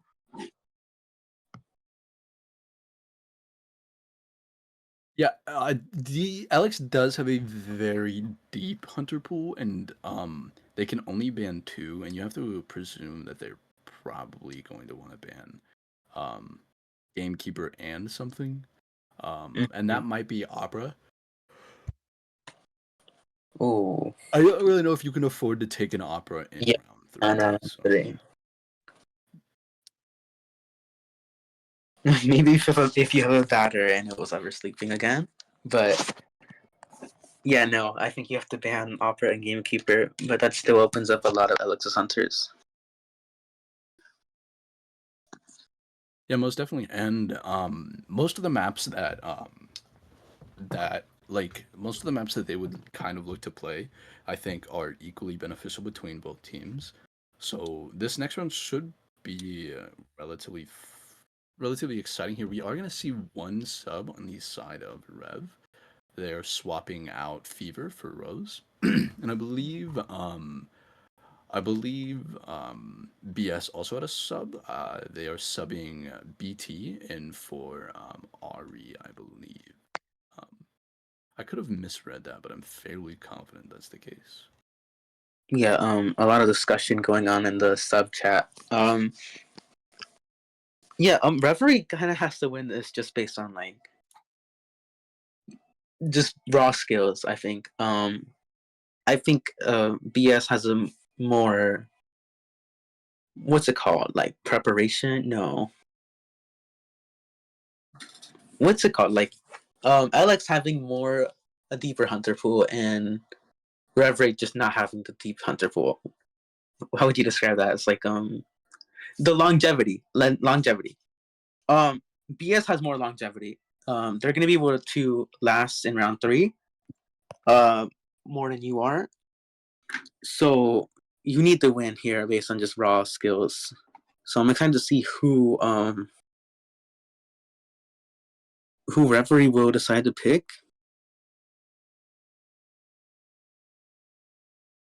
Yeah, I do think that coming into round 3, I think the Rev survivors are really gonna need to step up here and be the point makers for this round, especially since Mhm. the like you said, I'm not too sure about the Rev hunters like pool depth, but with Alex having such a deep pool, you're really gonna need the survivors to step up and do their part, to kind of give that leeway, and that like security, in quotes, to your hunter side here, especially going into a very unknown map, down in points. You need your survivors kind of stepping up and getting points that they haven't been able to, previous rounds here. So Alex's hunter pool a lot. What do you think? Yes. What do you think referee survivor should invite into the match? Well, I think they need to do something. I honestly, first off, I think Arms Factory is probably their best bet here. And then you ban the opera, and then whatever your like whatever your opera and whatever else you're the least comfortable in. But Arms Factory is a map that's not necessarily beneficial for your wheel or gamekeepers. So it opens up the opportunity for you to possibly take the BQ and then try to push for a win with a hunter like that. But I think you need to go with survivors that have like very beneficial kits in regards to kiting, and you need like a mercenary or an FO. You need somebody that is going to be able to consistently like get very safe rescues regardless of tide. I think they have a tall order, and of course, me saying that is significantly easier than actually lining the bans and picks up. But this is the last round. This is make or break. They don't need to worry about perma bans anymore. They don't need to worry about not locking 2 metas in immediately. So you if you're Rev here, you really need to kind of go all out when it comes to picks and bans here. There is a possibility of overtime, so Rev needs to take careful notice of that. But I honestly, yeah, don't think there can be an overtime because they're if down it's in 7-2 points. in referee side, there's overtime. Oh, no, oh yeah, you're correct. You're correct. You are Arms correct. Factory being picked from BS's side, and it looks like Reveries Hunter is going first. So yeah, excited to see this. I've been really um, what's it called? In shock, I guess, in seeing Reveries Hunter. Very, very good Galatea. Very fun matches. Very excited to see what else they have, since they need the 4K, because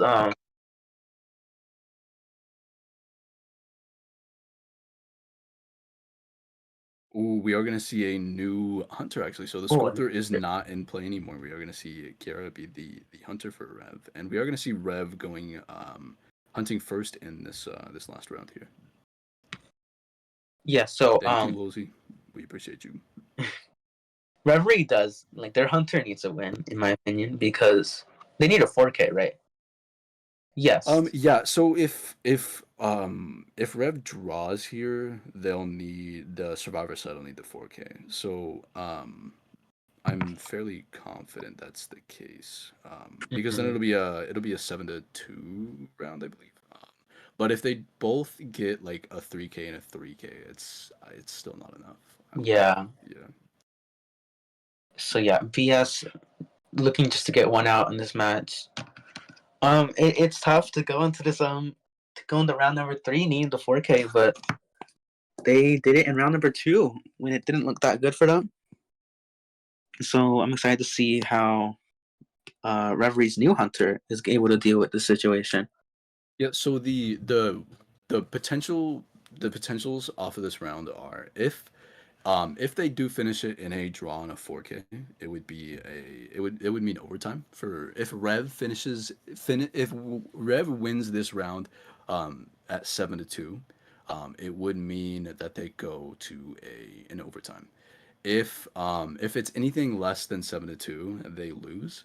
But if they do manage to pull off, like let's say the survivors get a 3K and Rev's Hunter 4Ks, that would mean that Rev actually wins by I think a point, if I'm right. Because Yeah. just actually it would be rounds, I think, because um, yeah, yeah, they would No. win. Yeah, because it would be an 8-1 situation versus a 7-2 situation, if I'm correct. Yeah, it'll be by points, not Nine. rounds. Yeah, yeah, yeah.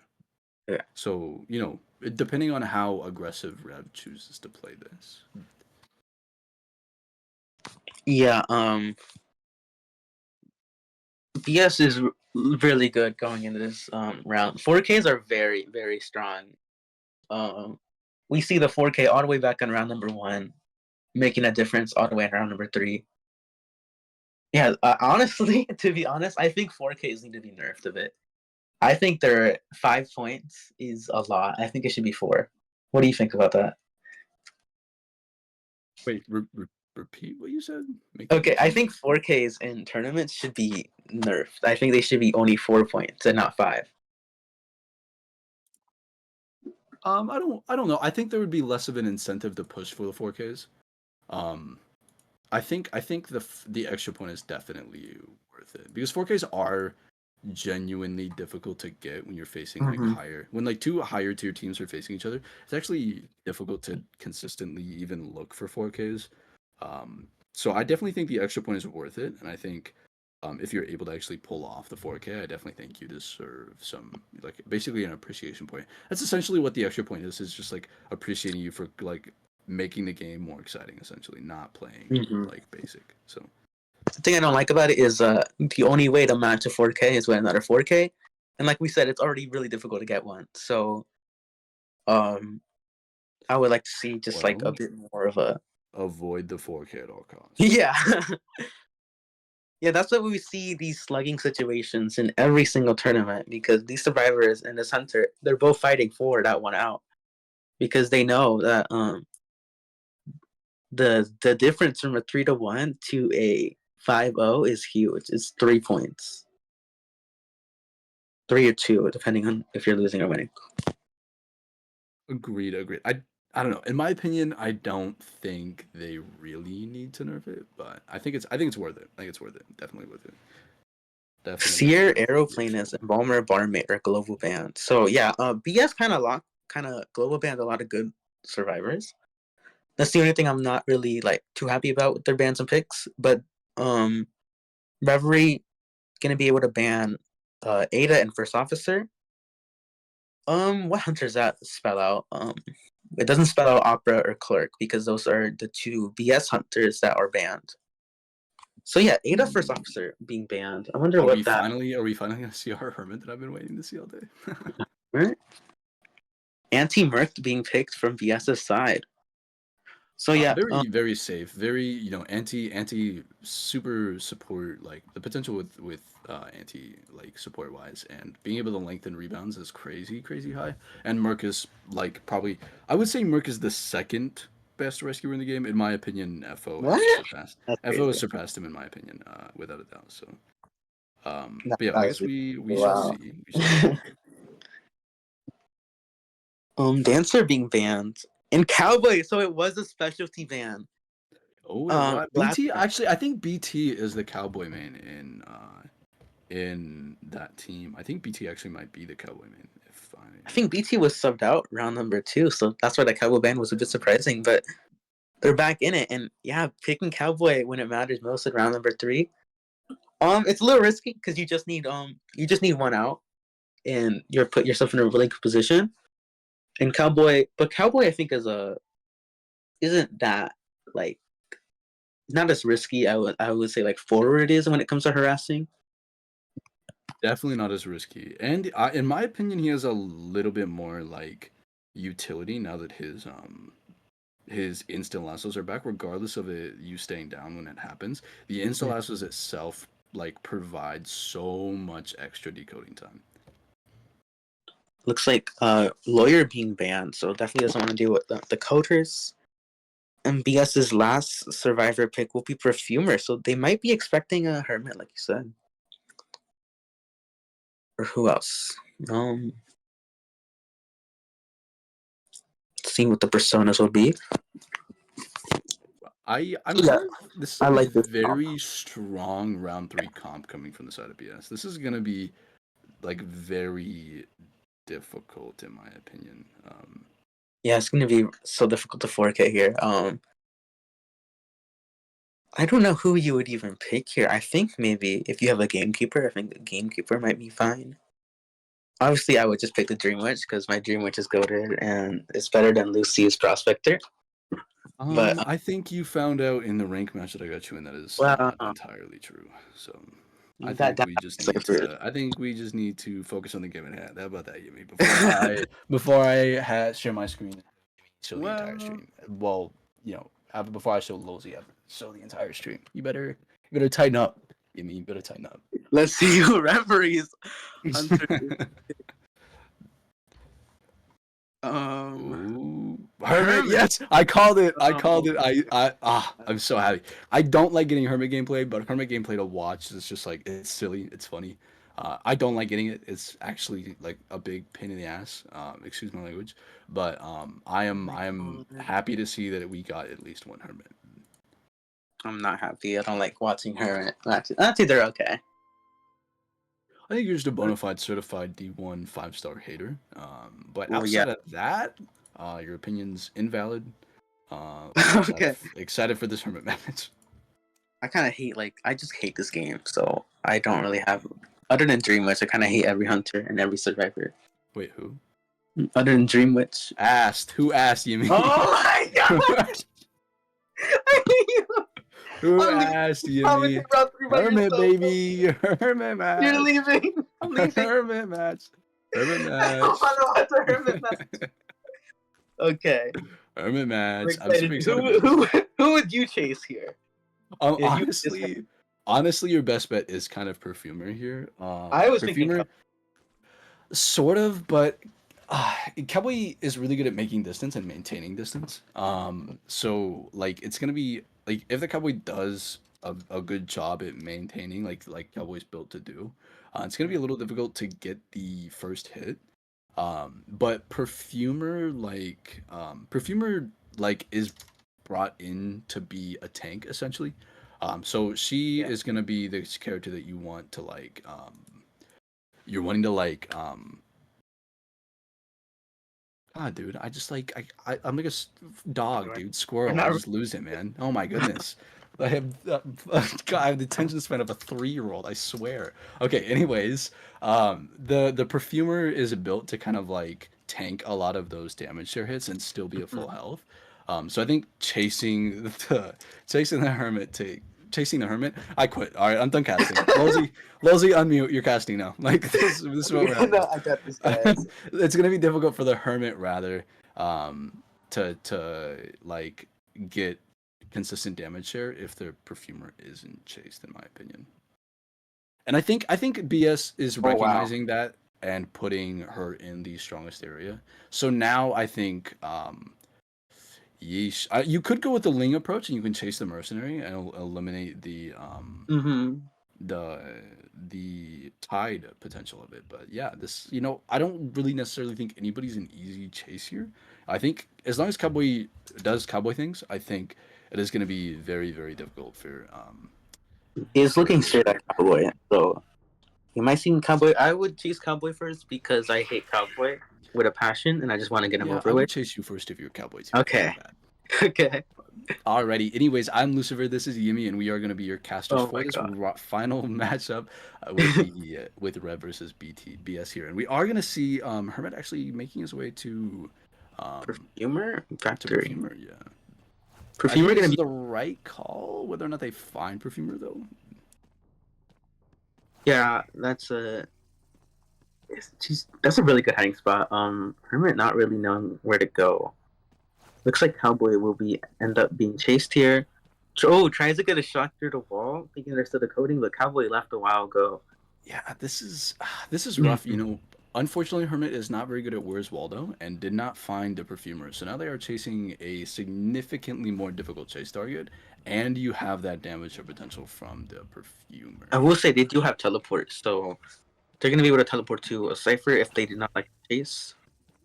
Yeah, I don't. You could definitely get a relatively early. Ooh, Oh, misses the shot. yeah, I was gonna say you can get a relatively early hit from this cowboy because he already has a. Oh, I think Father Milk's kind of making a little bit of a mistake here. Oh, Hermit not really taking advantage of that, but I was gonna say Missed another shot Father because of Milk this. waiting there instead of like continuing to transition is kind of a bad move on his side, but the Hermit actually breaking the pallet when they should have just walked around it here. So yeah, Oh, changing on the. Oh oh, my fast god! perfumer. Can they get that hit It is before the Perfumer. It perfume is takes it? Perfumer. And so now, Great job. And going instance circle. activated. Oh, unfortunately missing the eye though. You're going full circle right back to the perfumer. Actually, kind of weird that Merc It is was in all planned. factory. It was all planned. It was not. Okay. All right, you mean. Oh, unfortunately Oh, missed is not able shot to. again. You actually do when you're trying to shoot over objects, you actually need to back up a little bit. It's a lot like oh, I don't think you should have No, because swung they want to hit the there. cowboy as well. I think Yeah. with the teleport. Maybe. Teleport, you can maybe teleport the cowboy. It's difficult though. Oh, Uh, 360 no scope. oh, Oh, I think he put himself on a pallet. Oh, that's yeah. unfortunate. Yeah, you need to hit with colors before you do. Mm-hmm. Oh, they miss. They're missing too many polarities here. They're giving a And lot they of free. teleport.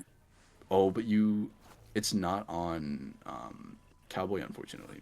Cowboy's gonna be sharing a lot of damage here. Oh, Oh, they able are to able to pop the cipher through connection. missing a long hit here. Yeah, it looks really bad for the hermit. Oh, Oh, amazing was it flywheel from the ante. Oh, and they have no charges now. This is gonna be a while before they're able to actually get this hit Yeah, on Antiquarian. No blink, by the way. Again, teleport is the chosen trait for this hermit. he changing the shots here, but anti missing it. All right, Should they be able should to be get able the to hit get for through the the win. window. Yeah, Cowboy Mm-hmm. was healed though. Great job from BS recognizing they need to slow this game down a little bit. They need to get barely missing the Antiquarian here. Will get hit, so able to make it to this window and the pallet once again. Did not break the pallet, so antis can get a lot of good use out of it. And the ciphers they're moving along really good. Yeah, Uh, the initial chase bought them a lot of time. mm-hmm. Normally when you're a hermit, you missing this many polarities kind of puts you in a very Yeah, rough position here.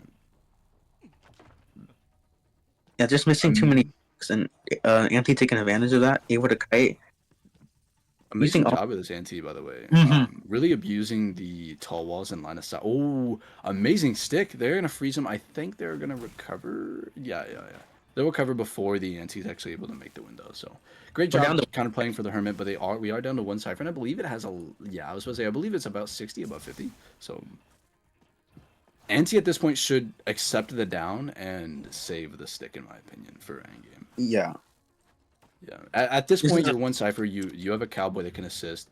Oh, cowboy hit me with it. Just kidding. At the last second, understandable. we could potentially Um, see a 3 or 4 escape because mercenary is the decoder, so that means they will have tied going into end game.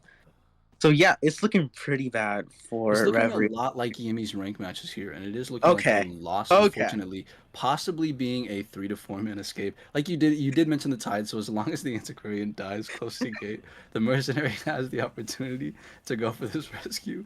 Great job avoiding the stuns here, getting it before half. They are able to. They should pop early here, in my opinion, but it's not quite Oh, pop. it's not even It's done not yet. quite primed. Um, we are gonna see, I think.